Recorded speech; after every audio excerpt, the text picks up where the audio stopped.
भजन की आवाजें अभी कानों में गूंज ही रही थी, लेकिन किसी को क्या पता था कि कुछ ही घंटों बाद एक घर में खून बहेगा, चीखें उठेंगी और एक ऐसा खौफनाक मंजर सामने आएगा जिसे देखकर गांव वालों की रूह तक कांप जाएगी। एक पत्नी जिसने पहले अपने पति पर कुल्हाड़ी से ताबड़तोड़ वार किए और फिर खुद फांसी के फंदे पर झूल गई।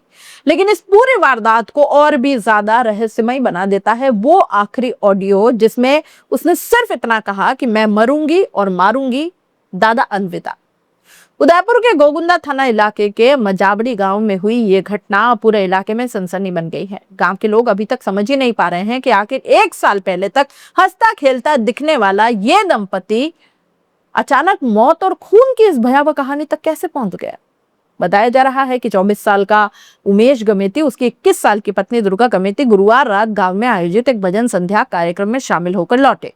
माहौल धार्मिक था, लोग भक्ति में डूबे थे, लेकिन घर पहुंचते ही दोनों के बीच न जाने किस बात को लेकर कहासुनी शुरू हो गई। शुरुआत मामूली बहस से हुई, लेकिन धीरे धीरे मामला इतना ज्यादा बढ़ गया कि घर का माहौल चीखों से गूंज गया। गुस्से में बेकाबू हुई दुर्गा ने घर में रखी कुल्हाड़ी उठा ली और इसके बाद जो हुआ उसने हर किसी को हिलाकर रख दिया। पुलिस के मुताबिक दुर्गा ने अपने पति उमेश पर ताबड़तोड़ वार कर दिए। कुल्हाड़ी के वार इतने खतरनाक थे कि उमेश खून से लथपथ होकर जमीन पर गिर पड़ा। पूरा कमरा खून से सन गया। दुर्गा को लगा कि उसका पति मर चुका है, लेकिन कहानी यही खत्म नहीं हुई। असल खौफनाक मोड़ तो इसके बाद आया। पति को मरा समझने के बाद दुर्गा सीधे कमरे में गई और फांसी का फंदा लगाकर खुद भी अपनी जान ले ली।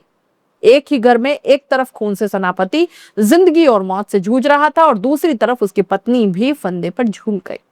शुक्रवार दोपहर तक जब घर से कोई बाहर नहीं निकला तो पड़ोसियों को शक हुआ। गांव वालों ने दरवाजा खोला और अंदर का दृश्य देखकर उनके पैरों तले जमीन खिसक गई। कमरे में दुर्गा का शव फंदे से लटका मिला, जबकि उमेश खून में लथपथ हालत में पड़ा कराह रहा था। गांव में चीख पुकार मच गई। ग्रामीणों और परिजनों ने तुरंत उमेश को अस्पताल पहुंचाया। फिलहाल उसका इलाज उदयपुर जिला अस्पताल में चल रहा है और उसकी हालत बेहद गंभीर बताई जा रही है। वहीं पुलिस ने दुर्गा के शव को कब्जे में लेकर पोस्टमार्टम के लिए मोर्चरी में रखवाया है। इस पूरी कहानी में सबसे बड़ा ट्विस्ट वो ऑडियो मैसेज है जिसने पुलिस को भी हैरान कर दिया है। घटना से पहले दुर्गा ने अपने जेठ यानी पति के बड़े भाई को एक ऑडियो भेजा। उस ऑडियो में उसने बेहद डरावनी आवाज में कहा, मैं मरूंगी और मारूंगी, दादा अलविदा। मेरी मौत के बाद किसी को परेशान मत करना। और बस यही शब्द अब इस केस की सबसे बड़ी पहेली बन गए हैं। पुलिस इस ऑडियो की गहराई से जांच कर रही है। सवाल ये उठ रहे हैं कि आखिर दुर्गा इतने बड़े कदम तक क्यों पहुंची। क्या पति पत्नी के बीच लंबे समय से कोई विवाद चल रहा था? शादी को भी मात्र 1.5 साल हुआ था। क्या किसी मानसिक तनाव ने इस रिश्ते को मौत तक पहुंचा दिया, या फिर इसके पीछे कोई ऐसी सच्चाई छिपी है जो अभी सामने आना बाकी है?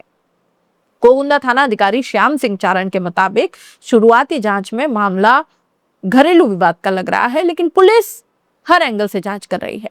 ऑडियो मैसेज को भी सबूत के तौर पर जब्त कर लिया गया है। बताया जा रहा है कि उमेश और दुर्गा की शादी करीब 1.5 साल पहले हुई थी। दोनों के अभी कोई संतान नहीं।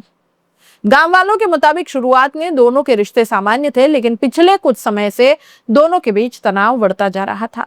हालांकि किसी ने कभी नहीं सोचा था कि मामला इतना भयानक मोड़ ले लेगा। इस घटना ने पूरे गांव को सदमे में डाल दिया है। जिस घर में कभी शादी की खुशियां गूंजी, आज वहां मातम पसर गया।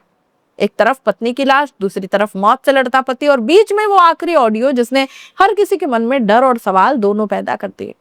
पुलिस इस बात की तह तक पहुंचने की कोशिश कर रही है कि आखिर उस रात ऐसा भी क्या हुआ जिसने एक पत्नी को इस कदर खूनी बना दिया और फिर उसी ने अपनी जिंदगी खत्म भी कर डाली। क्या ये सिर्फ गुस्से का विस्फोट था? क्या ये कोई पहले से तय किया गया खौफनाक प्लान था, या फिर एक पल का आवेश जिसने 2 जिंदगियों को तबाह कर दिया?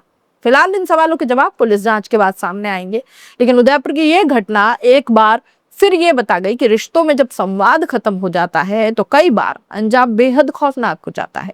आप इस पूरे मामले को कैसे देख रहे हैं? अपनी राय कमेंट बॉक्स में लिख दीजिए। जाते जाते चैनल को लाइक, शेयर और सब्सक्राइब जरूर कर दीजिए। नमस्कार।